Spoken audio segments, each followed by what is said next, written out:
Dostlar geciktik biraz kusura bakmayın. Benden kaynaklanıyor. Sevgili Arzu Altıntaş'la birlikteyiz. Arzu hoş geldin yayına. Hoş bulduk. Evet dostlar, magazin dünyasında gelişmeler, ilginç gelişmeler var gündemimizde. Onun dışında tüm dünyayı ilgilendiren Epstein skandalı ile ilgili bizi de çok ilgilendiren, yeni gelişmeyi de konuşacağız. Hepsini şimdi konuşacağız ama öncelikle YouTube'un size bildirim yollaması ve sizlerin yayınımıza gelmeniz lazım. Olsun biz başlayalım. Daha sonra bizi izleyenler için hiç değilse dolu dolu bir bant bırakmış oluruz diyelim ve Fatih Yürek'le ilgili son gelişme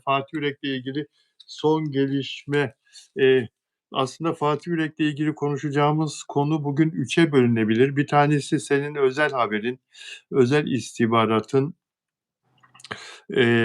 Bunu dün söylemiştin sen bana, bugünkü yayında konuşuruz demiştik. Gün içinde hiç konuşmadık bu konuyu, ikimizin de yoğunluğundan. Fatih Yürek'in ablaları dün, evvelsi gün birisi için sakın ola ki cenazeye gelmesin dediler. Sen bu istihbaratı aldın. Anlatsana konuyu Arzu. Evet, öyle bir istihbarat geldi yaklaşık 20 kişiden. O kişi gelirse gerçekten kötü olur, cenazeye almayız diye. O kişi de gitmedi benim takip edebildiğim kadarıyla. Cenazede bulunmadı. Eee, O kişinin kim olduğunu söyleyebiliriz aslında. Eee, Söyleyeyim, ben haberde ismini geçirmemiştim. Photoshoplamıştım onu, üstüne bir soru işareti koymuştum. Selin Ciğerci diye duyum geldi. Hastane çıkışında çıkıp Allah bütün herkese hayırlı aileler nasip etsin demişti. Bunun üstüne ailesi çok sinirlenmiş ve gelmesini istememişler. Gerçekten yoktu diye gördüm ben. Sen gördün mü Selin'i? Görmedim. Selin Ciğerci'yi görsem de tanıyamam çünkü çok değişmiş, yine Çok değişmiş, değişmiş. yine Evet. değişmiş. 10 yaş atmış ya. Böyle bir şey olamaz. Gerçek mübalağasız söylüyorum ya. Yukarı mı atmış, aşağı mı? Ya zaten zaten güzel kadındı. Hı hı. Daha da zayıflamış, küçülmüş yaşı. Yaşı küçülmüş ve çok zayıflamış. Sanki boyu da uzamış, yüzü incelmiş iyice. Yüz çok uzun bir jawline yaptırmış. Onu Çok, gördüm ben. çok. Şimdi o Selin Ciğerci olayı çok çarpıcıydı. Selin Ciğerci, Fatih Yürek'in vefat ettiği gün hastaneye gidiyor ve hastaneden çıkarken kapıda gazetecilere bir iki soru soruyorlar. O da cevap veriyor ama sinirli, biraz gergin, ne olduysa, ablalarıyla ne yaşadıysa ve orada dayanamıyor, içini döküyor. Çocuklara Allah'a ısmarladık demeden evvel muhabirlere, Allah herkese de hayırlı aileler, güzel aileler versin filan. Yani işte bu aile böyle bir aile der gibi orada bir yani Tercümesi bulunuyor. resmen içini döküyor. Ne yaşandıysa hastanede, içeride. Ondan sonra ve senin istihbaratın geliyor bunun arkasından. Onun o kapının önündeki röportajını, sosyal medyada gören ablaları, biz onu herhâlde yolarız anlamında söylüyorlar, değil mi onu? Evet, evet, Cenazeye evet. gelirse gösteririz ona anlamında Evet, söylüyorlar. evet. Evet, saçını başını Cenaze yolarız tarzında. Onu tarzında. yerden duydum ben. Kesinlikle gelmesin diye. Gidecek mi diye de bekledim, gitmedi. Yani böyle bir Muhtemelen öyle bir arbededen ya da basına yansımasından çekinmiştir. O Selin çekinir. sebeple. Selin çekinir, Selin korkar öyle şeyden. Korkar dediğim yani aslında hepsini ayırır da Selin cart diye. Çünkü Selin'de öyle bir kuvvet var. Ama şey olarak çekilir yani, o anlamda, kendisini yediremez orada herkesin içine kavga etmeyi. Fakat bir gelirse ona, Evet, Selin'e kimse tutamaz. Çok, evet. enteresan. İyi ki de gitmemiş. İyi ki de gitmemiş Evet. o. Daha önce de görmüştük değil mi? Ben hatırlıyorum. Bir kafede bir kızın saçını başını mı yolmuştu? Öyle bir hadise hatırlıyorum. Yolmuştu. O zamanki eşi Gökhan'a asılmıştı galiba kız. Evet, evet, evet. Selin Ciğerci. Bir arbede olmuştu bir kafede. Evet, değerli dostlar, Arzu Altıntaş'la yayındayız ve Arzu Altıntaş'la bütün dünyayı ayağa kaldıran, Bunun kaynağı 2008, 2001, 2004, 2005 seneleri arasında yaşanan Epstein olayı, bir adada bütün dünyanın çok ünlü insanlarına kızların, ufacık çocukların peşkeş çekilmesi olayı en, kısa şeyle, ve o adada, Türk çocuklarının da olduğu, Türkiye'den kaçırılan çocukların da bulunduğu 2001 ile 2005 yılları arasındaki bu skandallara, bu iğrençliğe Türkiye'den kaçırılan çocukların, kız çocuklarının da bulaştırıldığı iddiaları var. Nereden bu iddialar? Geçen ay Amerika Adalet Bakanlığı bir karar verdi, bir karar aldı ve Epstein skandalı ile ilgili tüm belgeleri kamuya açtı. Bir yasa çıkardı ve açtı bütün belgeleri. 3 milyona fazla belge. Ve Türk çocuklarının da bu yeni belgelerde o adada, sapıklara peşkeş çekildiği, Türkiye'den kaçırılan çocukların biraz sonra bu çocuklarla ilgili "Anne!" diye feryat eden, "Anneciğim!" diye feryat eden, videolar var. Çocukların seslerinin geldiği, Türkçe seslerin geldiği dostlar sosyal medyada. Arzu Altıntaş'la biraz sonra bu konuyu konuşacağız. Tüylerim diken diken oluyor bunu Ben de. anlatırken de. Ben Eee, bakamadım hiç. Hiç ruhum, kalbim almıyor o tarz şeyleri. Maalesef, maalesef çok acı, çok acı ama bütün dünya liderleri de bu konunun üzerini örtmeye çalışıyorlar. Evet. Nedense, Çünkü kendileri de kamuoyunu. içinde. Evet, çünkü kendileri de içinde ama halk isterse, bu konu aydınlığa kavuşabilir. Biraz sonra konuşacağız, bunu. Fatih Ürek'le devam edelim. Fatih Ürek'in ablalarının ablalarının bu sabah yayınlanan bir programda, Fatih Ürek yoğun bakımdayken biraz evvel öğrendim ben, programı izleyemedim de Arzu, o yüzden seninle bunu istişare edemedim, gün içinde. Eee, Yoğun bakımdayken eve gittikleri ve evi talan ettikleri, bazı eşyaları aldıkları, özellikle kürklerini, eee, 2 ablanın İzmirli kürke, firma adı söylüyoruz ama, götürüp, satmak istedikleri, sattıkları. Çıktı mı bu? Ben bunu biliyordum. Çıktı mı? Şimdi mi çıktı? Evet, evet, bu sabah. Hımm. Ben de biraz evvel duydum, seyretmedim programı. Sen Evet. bunu bana söylemiştin. Evet, evet. Şimdi hatırladım. Ben bunu Evet, biliyordum evet. deyince O hatırladım. gittiğimiz yerde ben sana söylemiştim. Bunları yok etmişler. Hatta kasadan bir şeyler eksilmiş diye ama bunların hepsi bir iddia ve bir duyumdu. Ama Evet, çok yakın çevreleri tarafından, yani Fatih'in çok yakın arkadaşları tarafından, hani, ben ve sen de aynı şekilde hasta yatağında yatan bir adamla ilgili ve iddia olan hiçbir şey yayınlamamıştık. Ama evet. çıkmış. Enteresan, bakacağım kimden çıkmış. Bu sabah, yayınlanmış bu bilgi ve, bazı mücevherlerin de yok olduğu, kasadan alındığı bazı mücevherlerin, önemli mücevherlerin de yok olduğu konuşuluyor. Ve bunlar çok tabii çirkin iddialar, çok Evet. şaşırtıcı iddialar ama, Ne kadar rah acı değil mi ya? Yani evet, herkesin bir hayatı var, herkesin bir ailesi var ve herkesin yaşayacak tek bir hayatı var ve para ne kadar önemli bir şey ya. Yani kardeşi kardeşe kırdırıyor, mücevheri aldırıyor. Çok acıklı aslında. Mübarek Kandil günündeyiz biliyorsun. ya. Yani herkese hayırlı kandiller bu arada. Çok üzücü ya. Yani dünyevi bir şey için benim aklım hayalim almıyor. Büyük de konuşmak istemiyorum. Allah kimseye göstermesin ve yaşatmasın. Ya, maalesef Fatih Ürek, ailesinden yüzü gülmedi. Rahmetlinin çocukluğunda, çok büyük, acılar çekti ailesinden, babasından özellikle. Annesine de çok, eee, annesi de çok üzmüştü rahmetliyi anlatılanlardan anladığımız kadarıyla ve, ablalarıyla da arası iyi değildi. Ablalarından bir tanesi de kendisini dolandırmıştı. Hâlâ sosyal medyada bu konu tartışılıyor, konuşuluyor. Peki, şimdi, tabii böyle olunca da Fatih Ürek'in ablalarına mirastan pay bırakmaması gayet doğal, gayet normal. Yani biliyordu çünkü. İnsan kanından olan kişileri bilmez mi? Evet. Değil Ben mi olsam Arzu? ben de bırakmam. Gıcık kaparım. Bırakmaz mısın sen de? Bırakmam, vallahi çöp poşetine koyarım, çöpe atılsın derim. Kimseye bırakmam yani, en dayanamadığım şey. Çok Evet. enteresan, çok enteresan. Ne bileyim, dünya işte, dünya. Para o kadar önemli ki, önceden de çok önemliydi Bilal. Artık bu gelişen ekonomik krizle birlikte ben hep onu söylüyorum, vahşi doğada vahşi hayvanlardan beter hale geldik. Orada en güçlü olan kurt, çakal diğer güçsüzleri yiyor. Sırayla hepsi birbirini yiyor. Bu para yüzünden maalesef biz de bu hale geldik. Maalesef Arzu, maalesef. Bu arada bir süper chat var. Teşekkür ederim Ümit Aydın kardeşim. Mesajını okuyayım. Bilal Bey, gazetecisiniz. Türkiye'de binlerce insan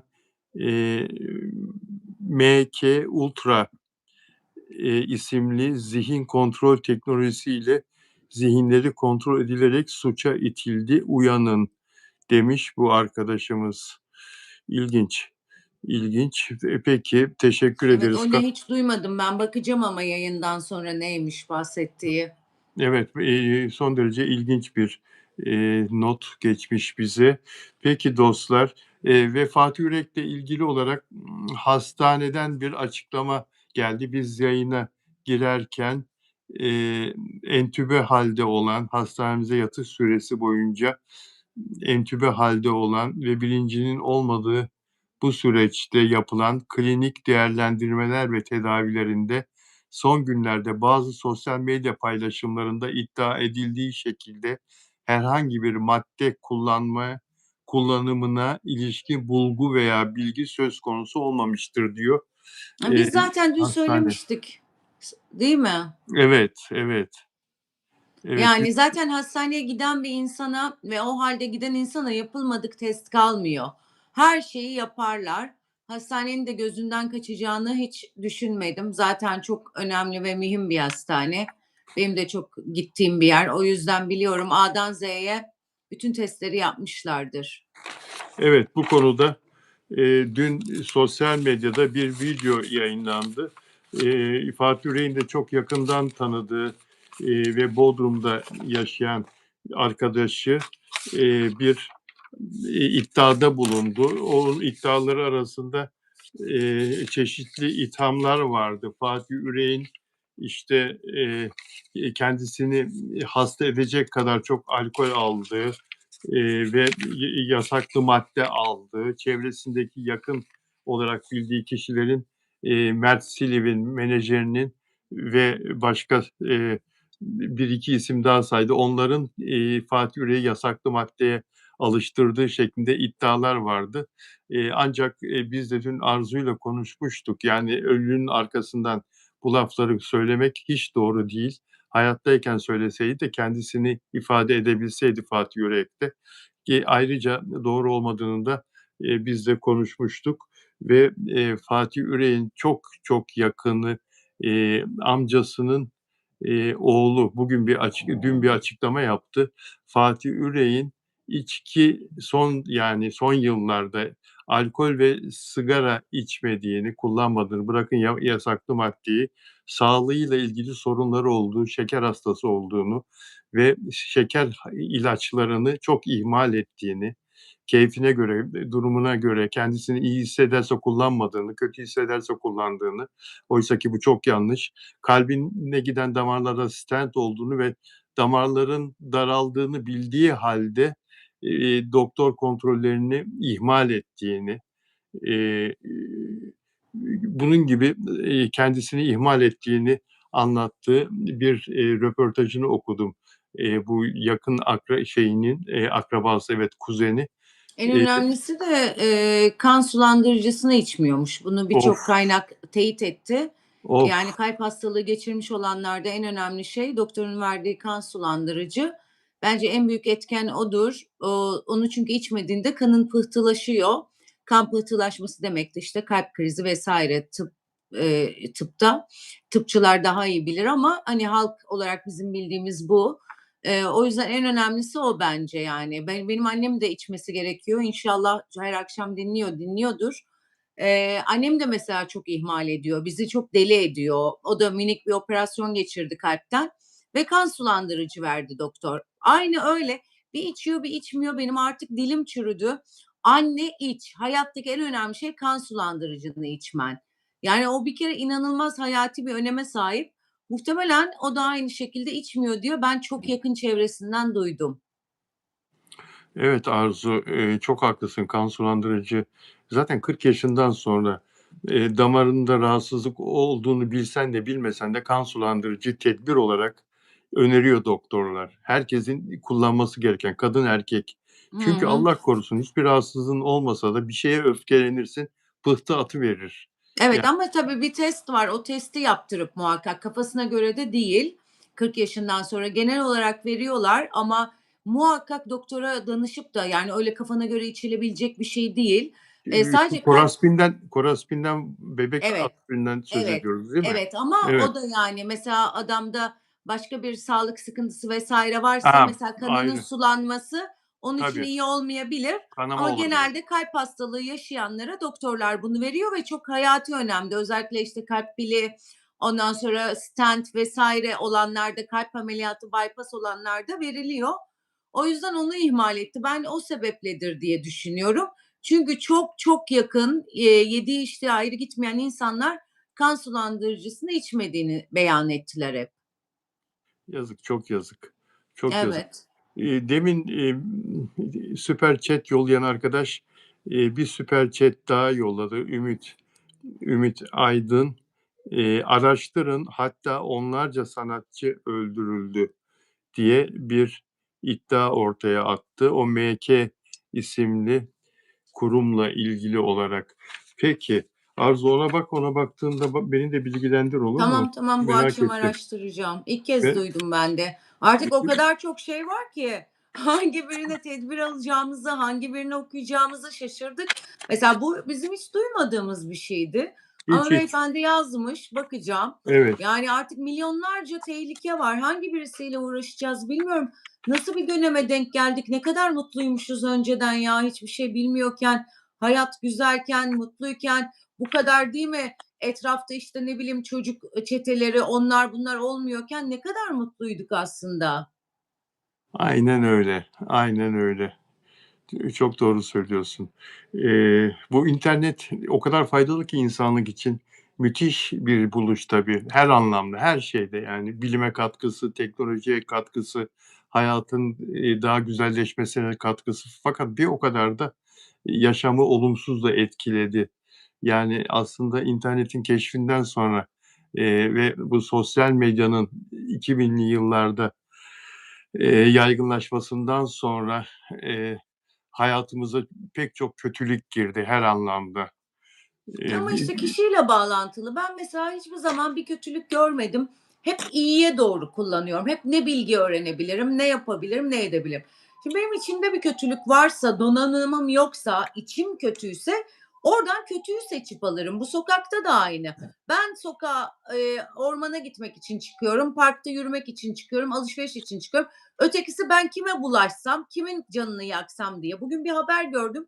Esenyurt'ta bir AVM'de 2 tane tip aynı tıraşlı, aynı kıyafetli. Böyle hiçbir şey yok. Kendini yere atıyor, deli gibi bağırınıyor. Allah Halkın Allah! huzurunu bozmak içinmiş bu. Halk başına toplanıyor falan filan. Şimdi ben AVM'ye alışverişe gidiyorum. Sessiz, sakin, herkese saygılı. İşte birine çarparsam özür dilerim falan diyorum. O da oraya gidiyor, o hareketi yapıyor.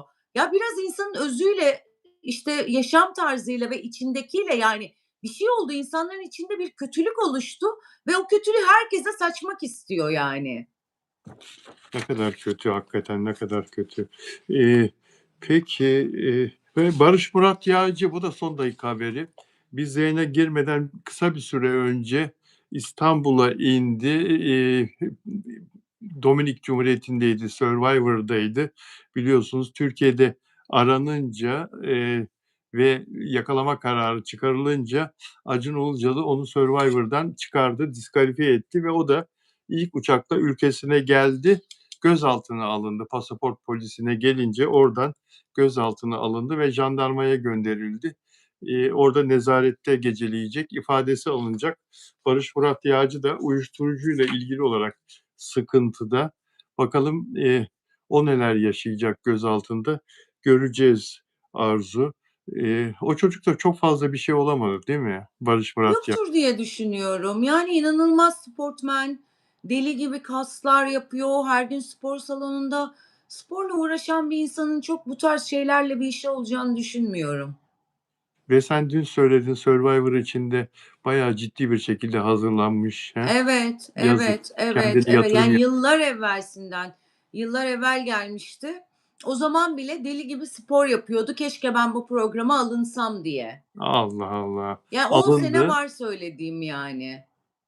alındı, alındı ama, Evet, talihsizlik. başına da bu Allah olay geldi. istediğin şeyi de hayrıyla versin gerçekten yani, gerçekten. Evet, tabii. Yani yasaklı maddeye bulaştıysa o kötü. Yani ümit ederim öyle bir, delilik, öyle bir çılgınlık yapmamıştır ve temizdir. Yoksa bu ona böyle yapışacak, kalacak. Tedavi olması gerekecek. Tedavi olmazsa, hapsedilecek. Bir de yani yer gösterdiyse, kolaylık sağladıysa bir de öyle suçlamalar da var. Bazı ünlülerle ilgili, Barış Murat'la ilgili var mı bilmiyorum o.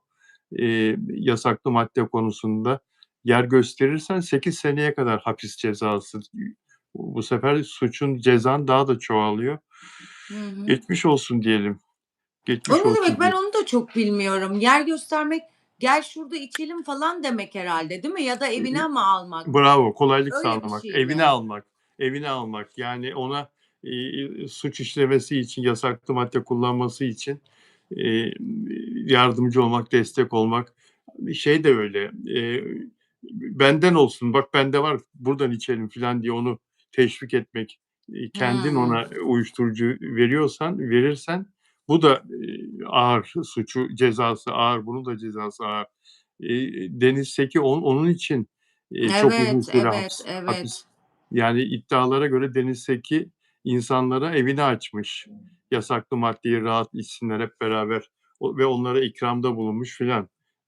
Kadıncağız 8-9 seneye mahkum olmuştu. İşte Evet, çok. onun şeyini yattı, 3-3,5 senesini yattı.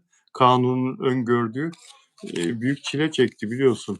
Evet, evet. O da değişik. Yani ben etrafta bile içen birini görsem düşüp bayılırım. İnsanların evinde içirtmesi çok enteresan. Yani herhâlde onu içtikçe insanlar alışıyor ve onlara korkunç gelmiyor ama içmeyen ve kullanmayan insanlar için çok korkunç yani.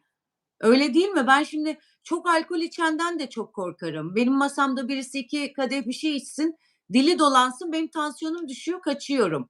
Hele öyle uyuşturucu içen birini görsem herhâlde gerçekten düşüp bayılırım. Yani çünkü çok korkuyorum o tarz şeylerden.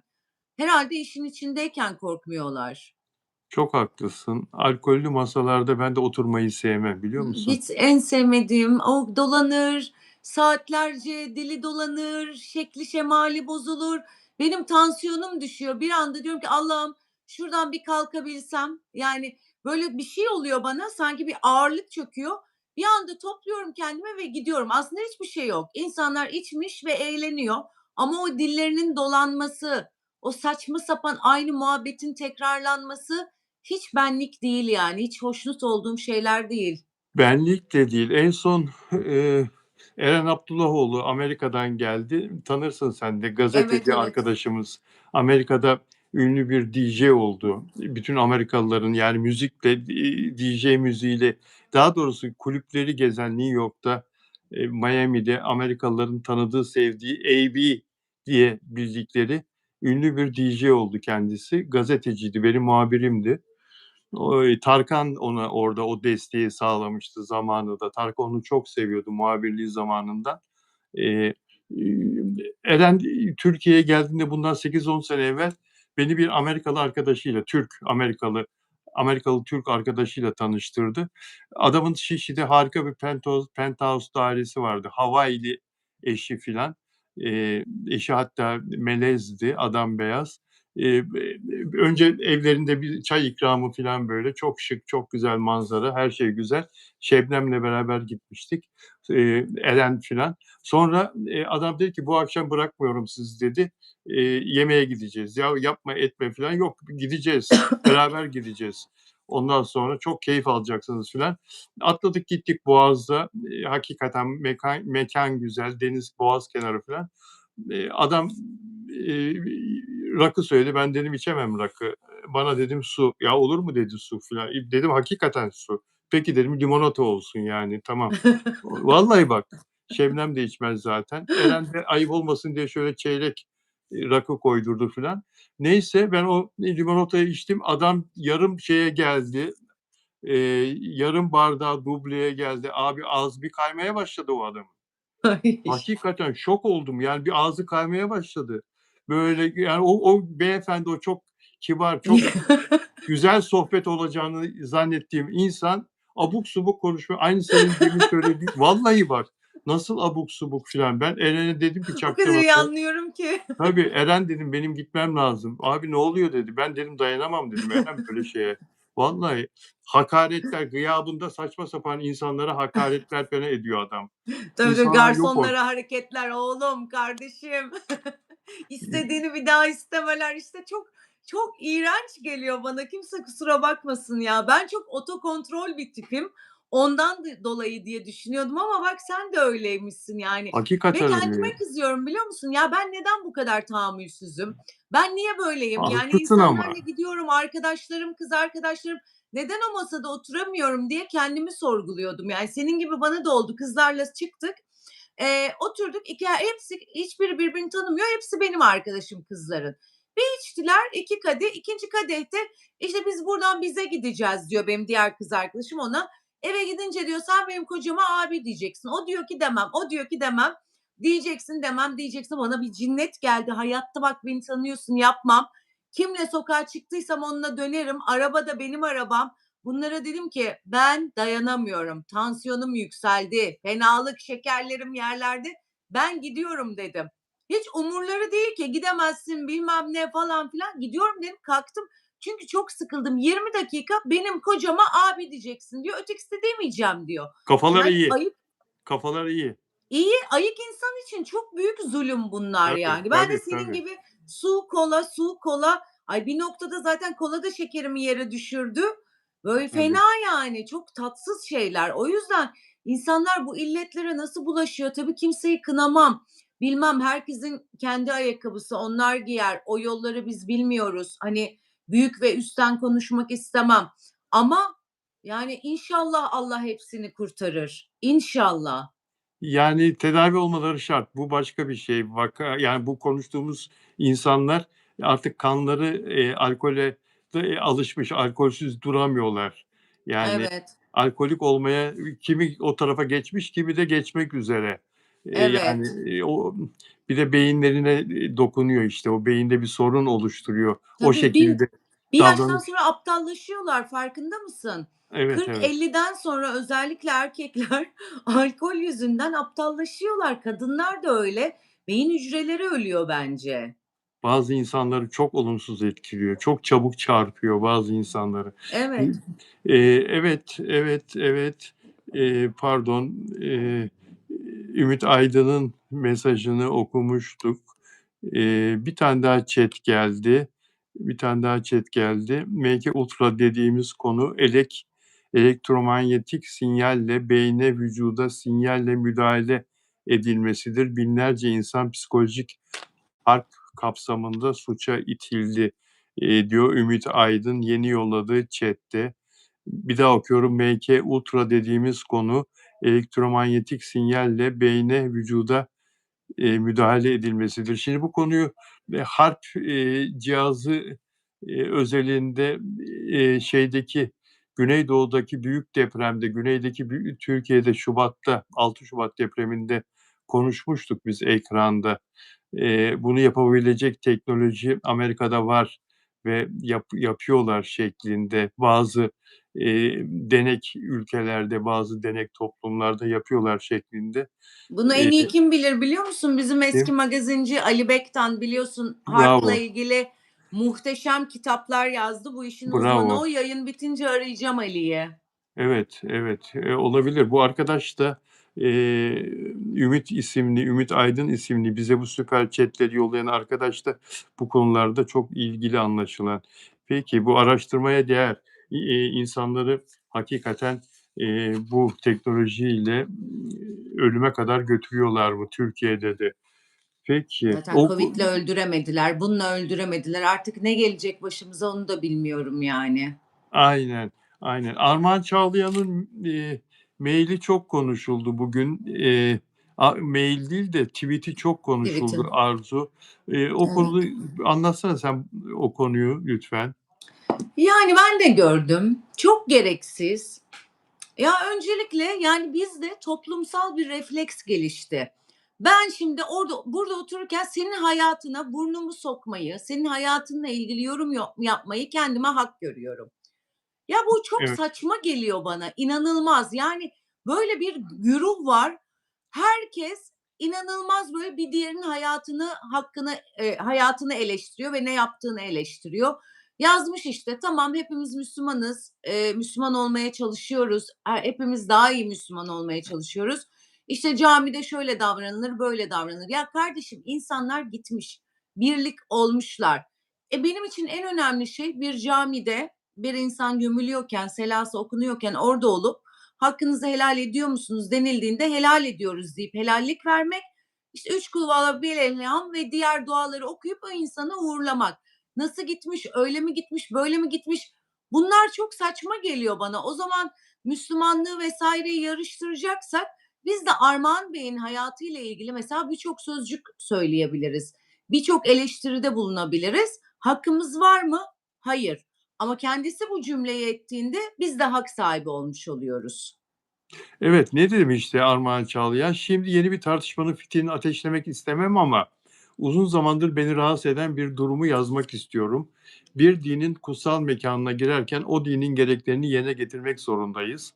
Cami avlusuna girerken İslam dininin kuralları neyi gerektiriyorsa onu yerine getirmeliyiz. Nasıl ki yurt dışında kiliselere kafanızda şapkayla girilemiyorsa cami avlusuna başı açık olmuyor bence. Sizin inanışınız farklı olabilir ama içine girdiğimiz kutsal mekândaki diğer insanları da rahatsız etmeye kimsenin hakkı yok bence." diyor. Yani, caminin içine, başı açık girilmemesi gerekir. İçine. Elbette Bunda hemfikiriz. Kesinlikle öyle. bir başörtüsü, bir tülbent, bir şeyle örtmek şart içine.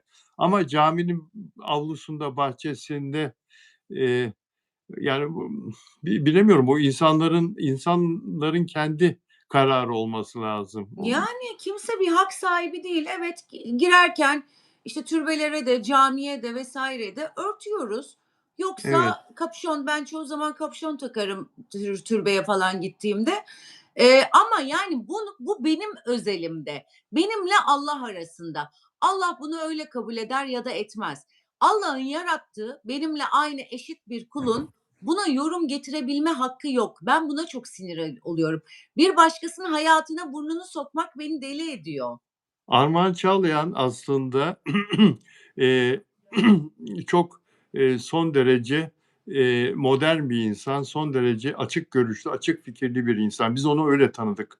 Ama toplumda son zamanlarda, eee, eee, bazı insanlar öyle din alimliği yapıyor ki, yani Allah'ın kelamıymış gibi bazı şeyleri topluma öyle dikte etmeye çalışıyorlar ki, ve dolayısıyla Armağan Çağlayan bile bundan çok son derece etkilenmiş. O Armağan Çağlayan'ın, topluma mesaj vereceği en son konu olması lazım bu Evet, bu mevzunun.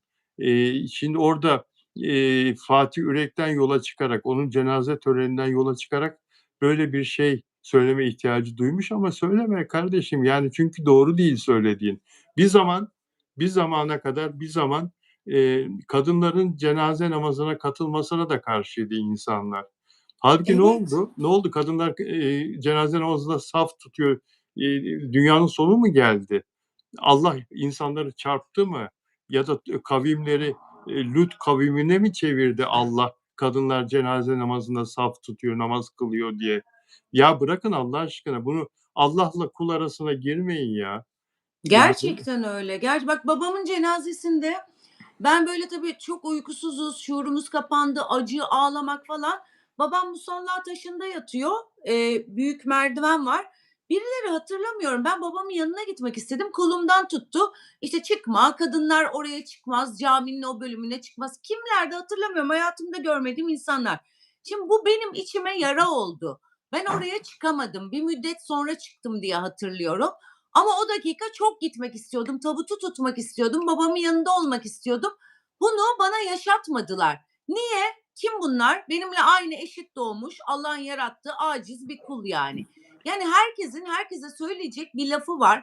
Dinle ilgili herkes bir kelam ediyor. Kulla Allah'ı baş başa bırakmıyorlar.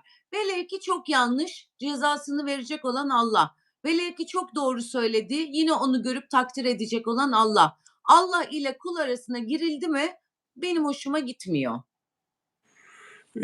Doğru söylüyorsun. Seninle aynı fikirdeyim. Aynı fikirdeyim. Yani, eee, insanları rahat bırakmak lazım. İnsanları korkutmamak lazım. Allah'la insanları korkutmamak lazım. Allah öyle bir şey değil ya. Allah, yani, bir, öcü gibi gösterilemez, gösterilmemesi gerekir. Eee, yani, herkes dediğin gibi Allah'a hesabını kendisi verecek.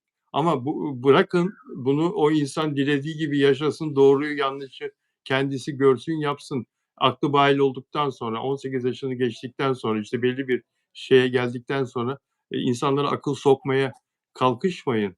Evet, Şey, evet. Benim eee geçen hafta, çok kısa anlatabilir miyiz? Tabii. Vaktimiz var Tabii, mı? tabii. Var, var, var. Başıma geldi. Aziz Mahmut Hüdayi'ye gittim. Bizim camiadan 2 arkadaşımla. Bir tanesi çok derdi var. Benim de öyle. Böyle herkesin var bir derdi yani. Çok da üzgün olduğumuz bir vakit. Orada da arabaya yer bulabilmek çok zor.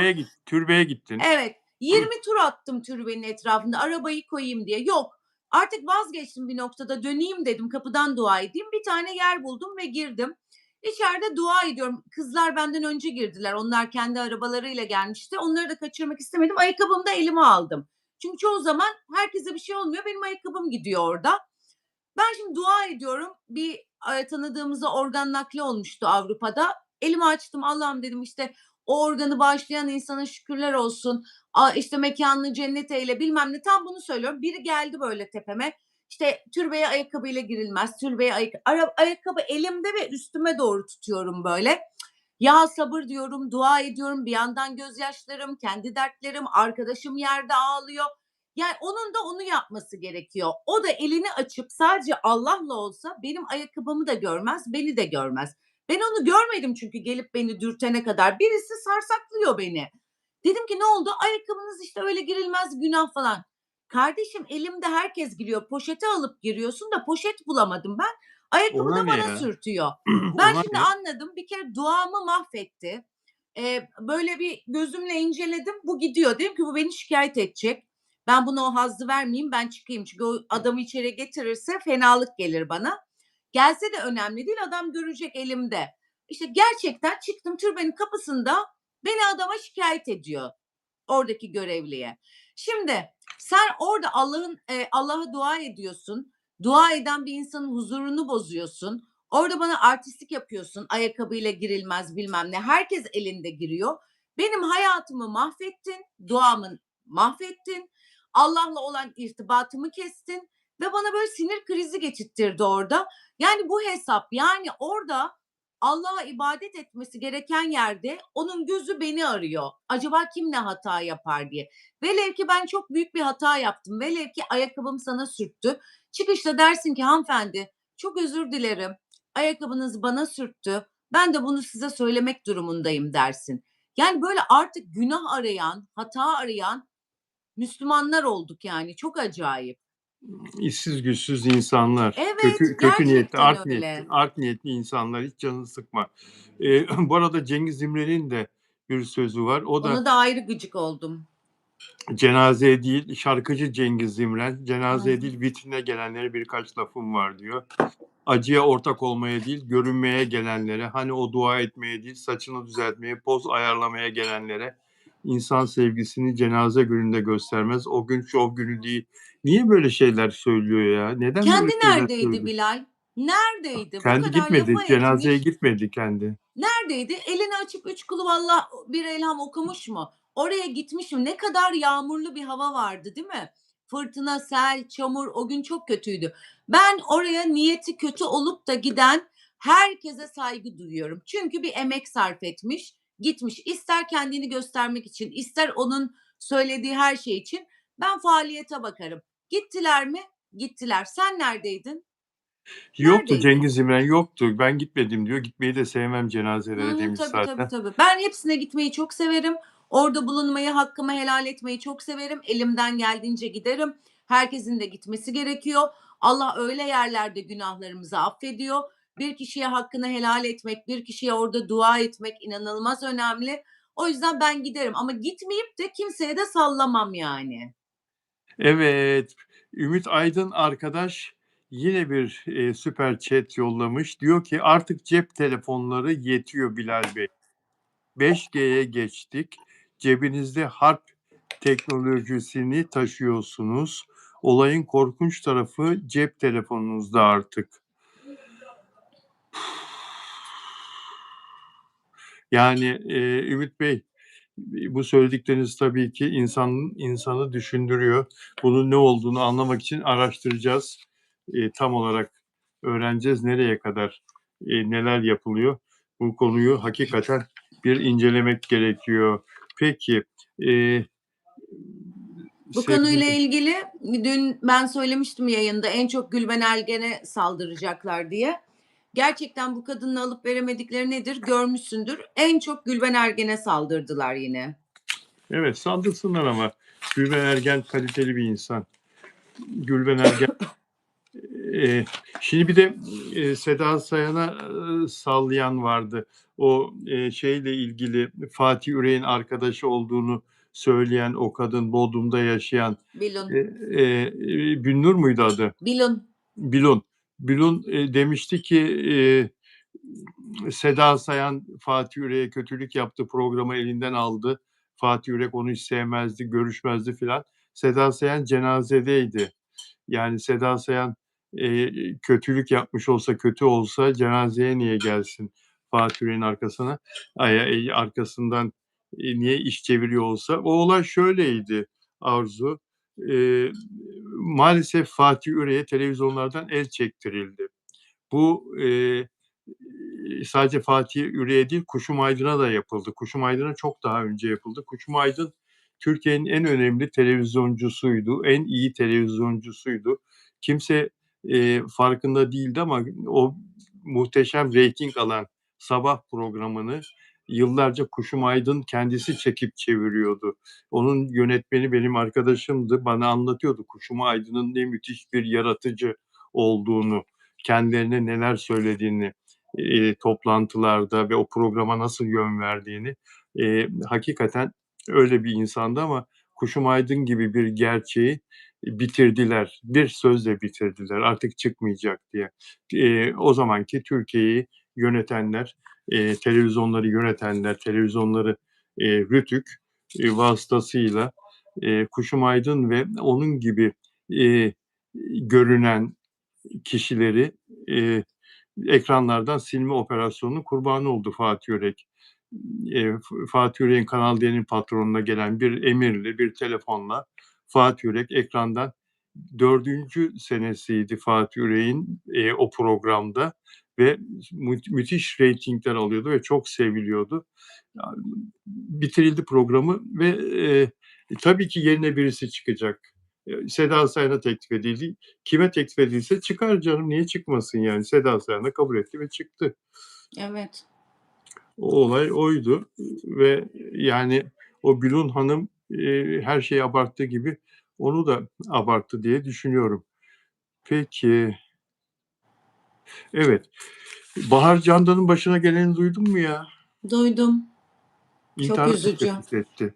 İntihara teşebbüs etti. Yani Nihal Candan'ı ablasını kaybetti. Ve Ya bu kızları acilen aileleri tedavi ettirmeli. Bir tanesi anoreksiya yüzünden hayatından oldu gencecik. Eğer doğruysa bugün intihar haberleri söyleniyor. evet, Küçük bir tane de başka kızcağız var evde. Yani ne bileyim Arif Verimli hocam var çok iyidir kendisi. Ondan sonra değil mi herkese de koşar. Ne bileyim maddi durumları mı yok diye düşünüyorum. O yüzden Arif hocayı söyledim. Hani bu kızların acilen tedavi olması lazım yani. Ablamın yanına gidiyorum diye telefon açmış annesine.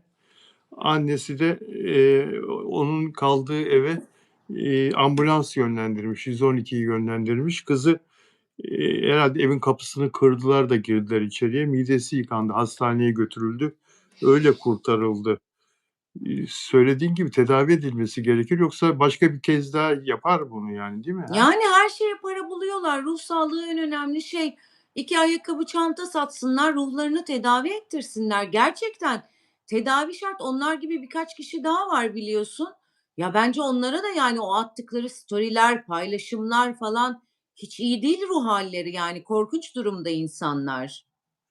Evet, hakikaten öyle. "Keşke beni kurtarmasalardı." demiş, daha sonra kendisini arayan gazetecilere. "İnsanlar çok acımasız, gülünce güldü diyorlar, ağlayınca şov yaptı diyorlar. Bu kadar acımasızlığa dayanamıyorum. Ablamı bu zalimlik, acımasızlık öldürdü. Şimdi beni öldürmeye çalışıyorlar." Yani bu çok kötü bir ruh hâli ya, dediğin gibi. Evet. Ablasını o zalimlik öldürmedi. Evet, sosyal medya çok acımasız ama yani acımasız olmaları için de o görselleri, o, sebepleri yaratanlar sizlersiniz yani. Değil mi? Öyle değil mi? Evet, bir güruh var. Korkunç insanların kötülüğüyle besleniyorlar ama kardeşim siz de bu kötülük resmen üstünüze sıçrasın diye emek sarf ediyorsunuz yani.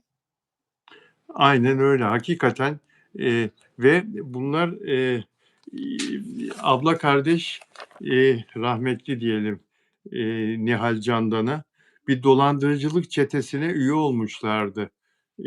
Nihal Candan çete reisinin sevgilisi olmuştu ve, kara para aklama ve dolandırıcılık yapan, arabaları herkese satan, eee, bir çetenin, herkesi dolandıran, bir çetenin üyesi olmuşlardı. O yüzden hapse girmişlerdi. Biliyorsun yani kabahati Evet. kendilerinde bulmaları lazım. Evet. İnsanlar Nedir bu yani? Para, para, para. Tamam. Sosyal medyadan kazanın o zaman. Hani rezillik yapmadan link vererek vesaire vesaire. Bu kadar nedir yani? Aynayı çevirip bir insanlar kendilerine bakmalı ya.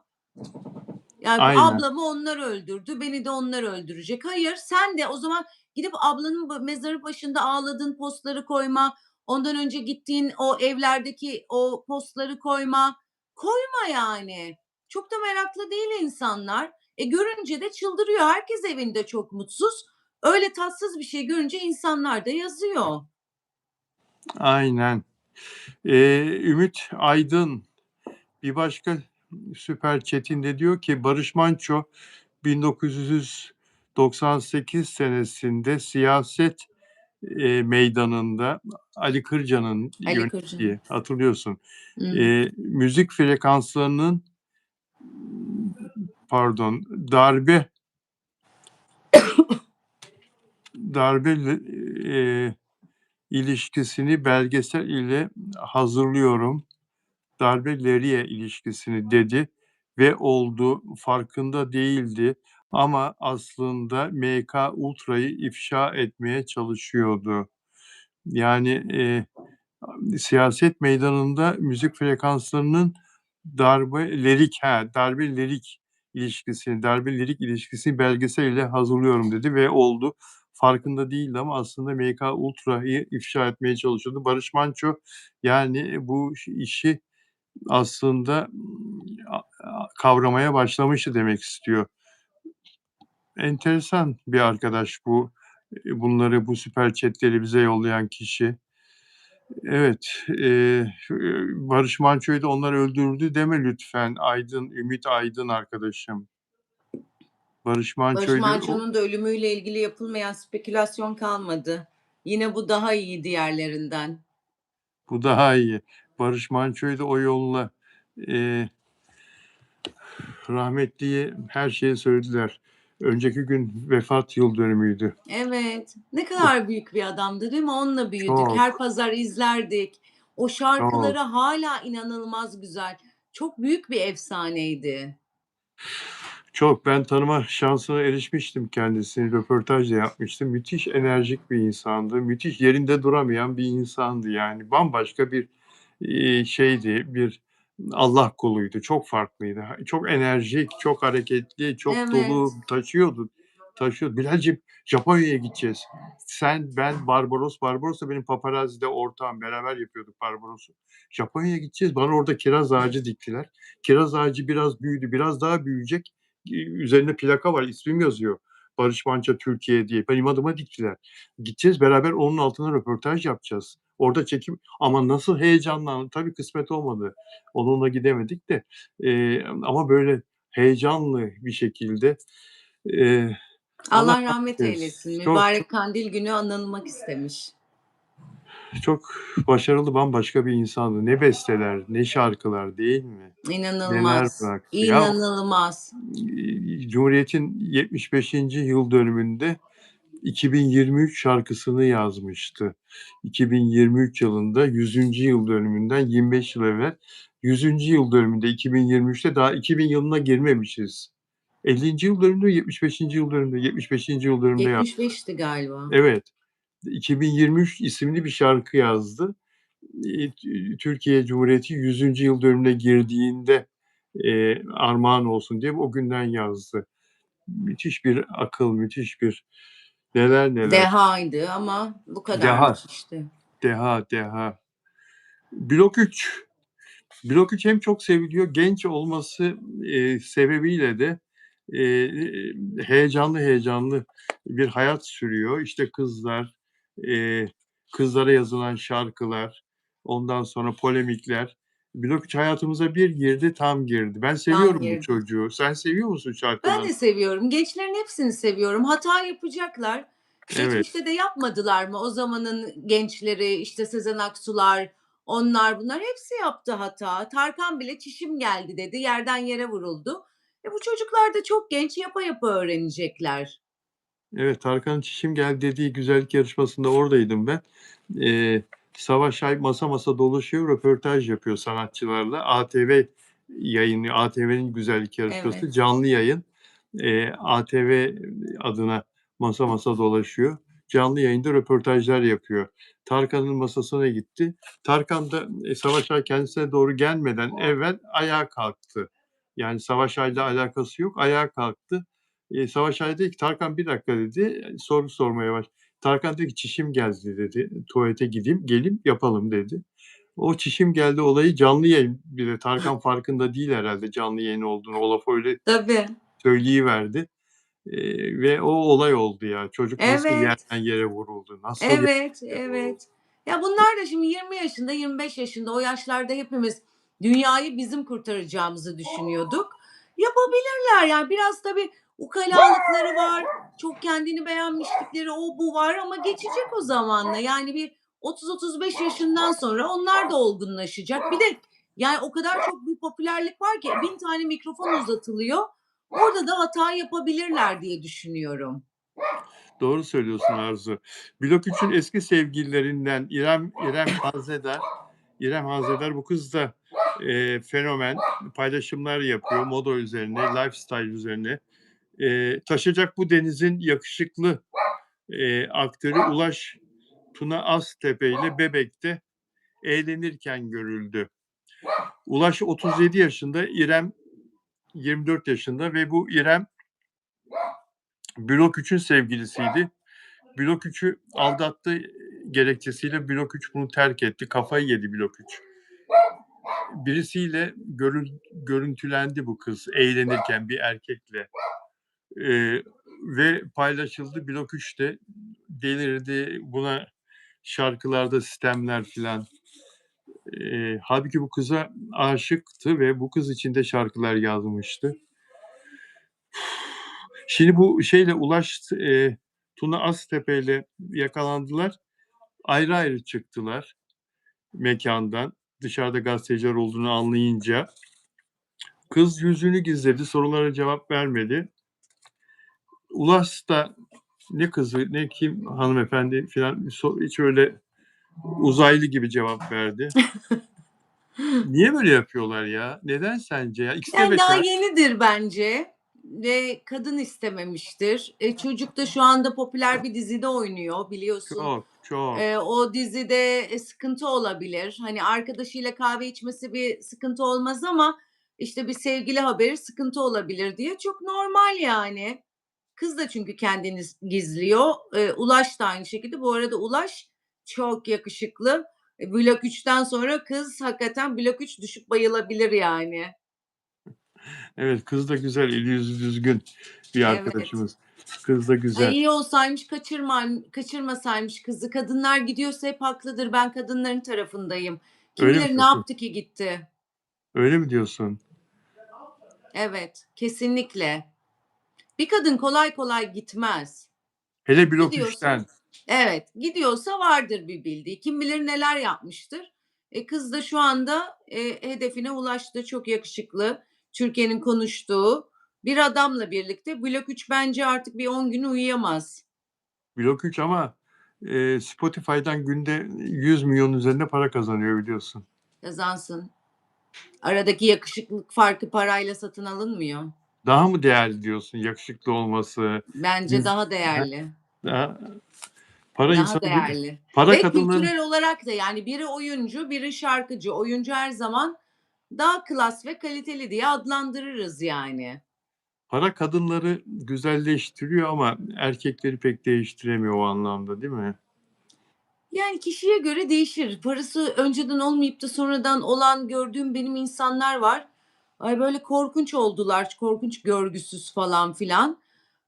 Kadını güzelleştiriyor ama erkeği bilemedim. Yani doğuştan itibaren varsa ya da sonradan edindiği para onu krolaştırmıyorsa evet, hoş. Ama sonradan kadın için de erkek için de aynı.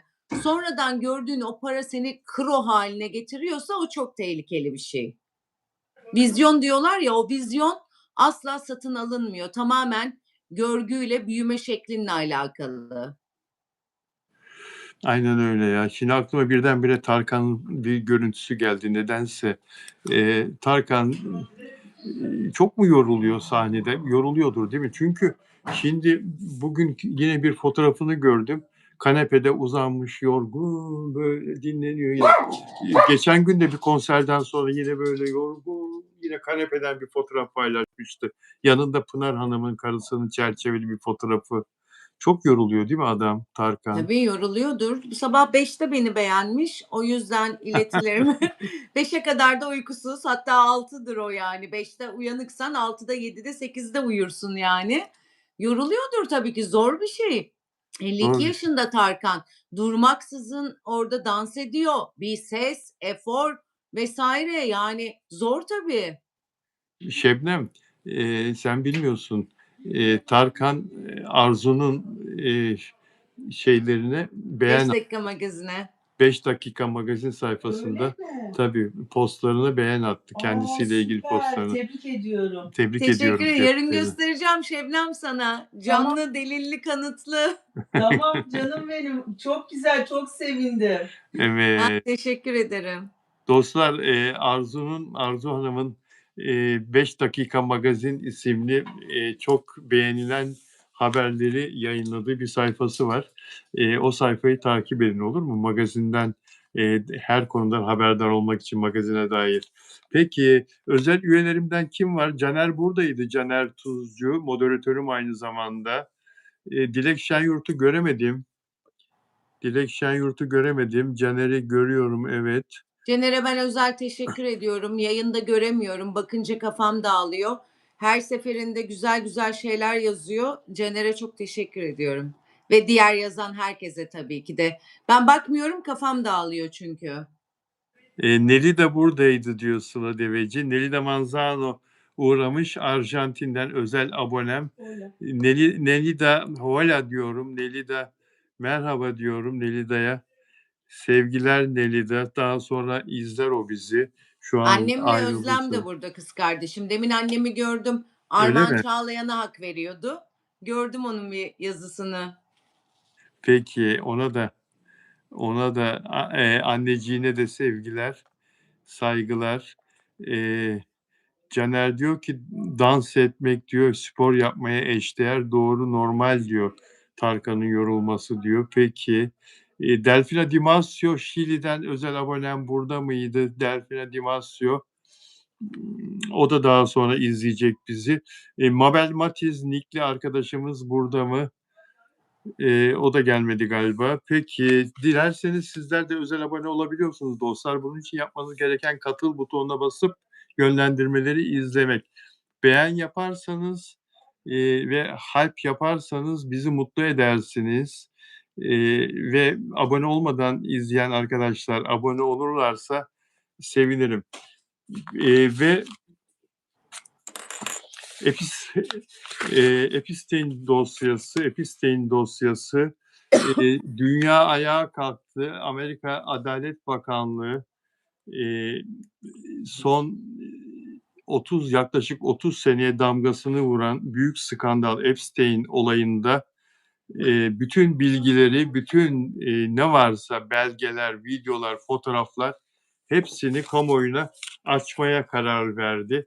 Bu Epstein ahlaksız adam, Amerika'daki bir milyarder. Şu anda hayatta değil kendisi ama pek çok ünlünün yakın arkadaşı.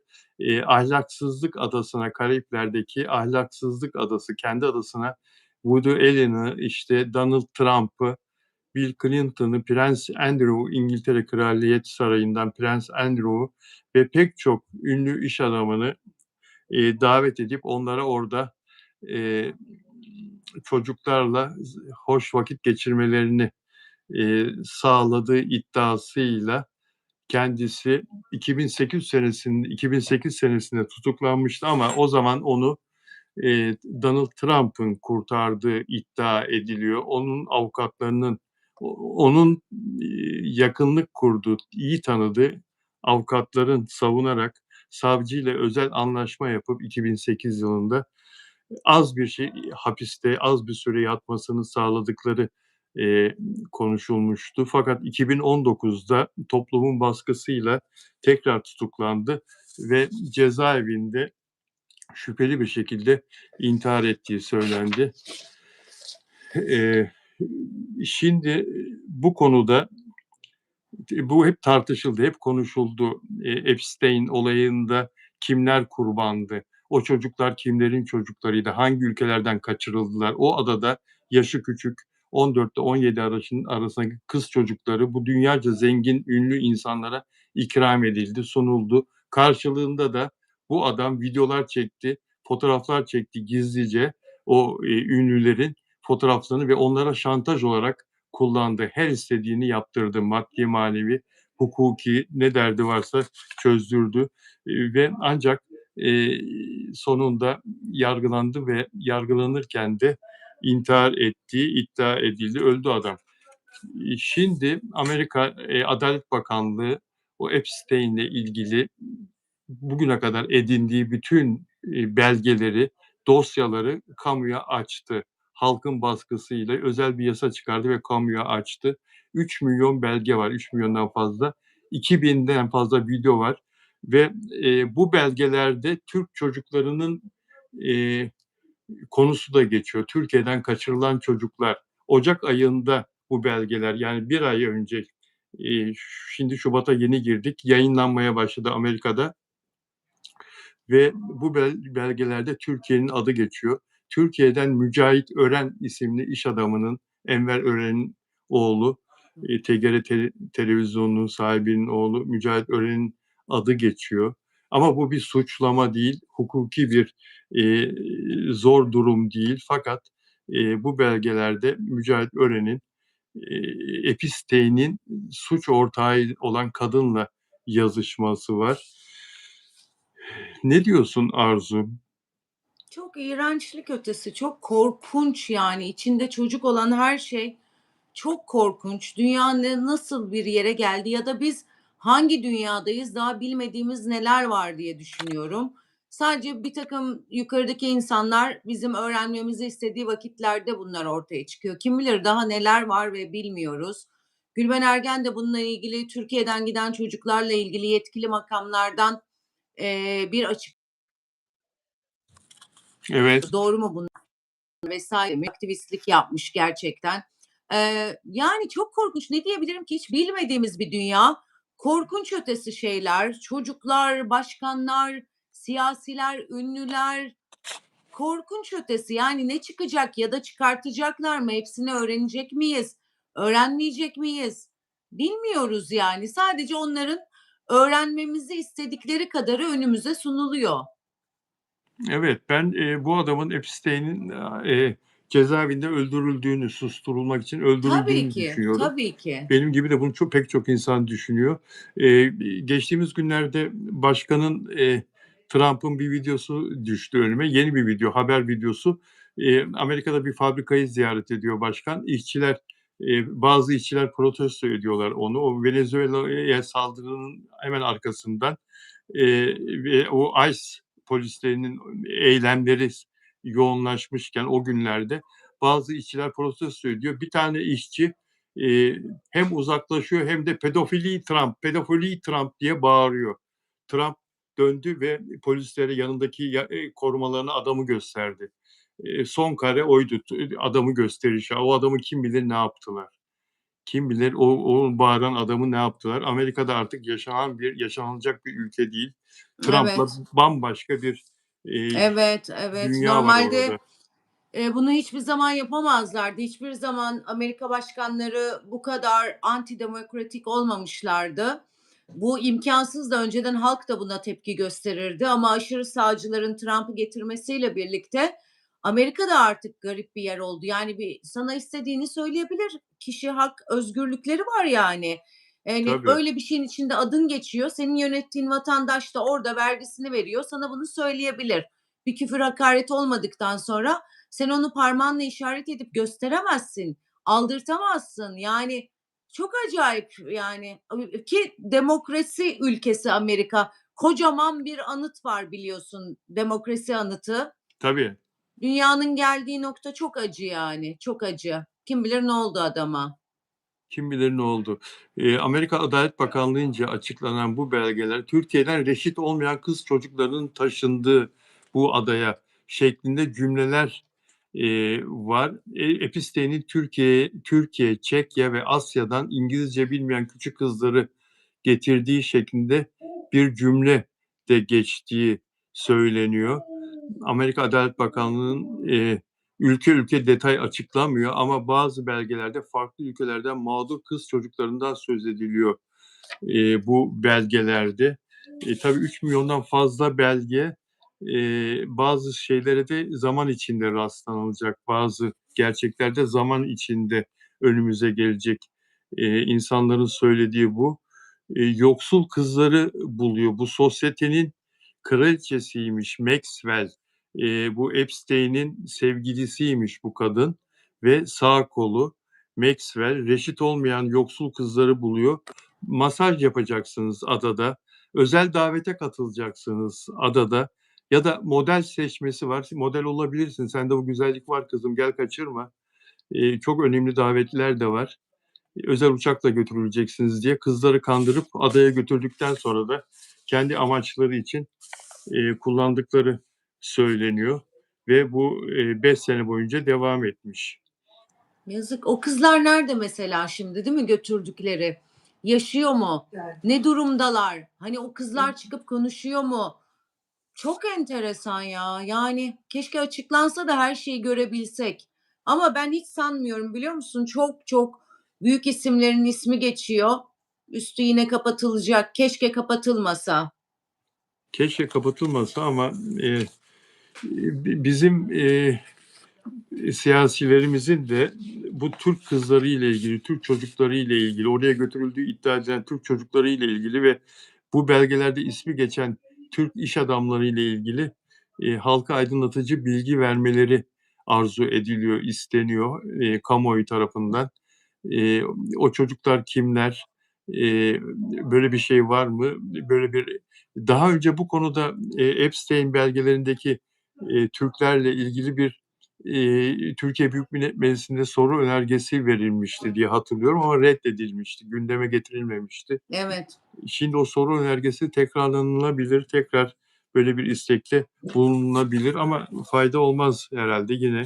Onaylanacağını hiç sanmıyorum. Yine onaylanmaz değil mi? Bizim o kadar çok kendi iç şeyimiz var ki, sorunumuz.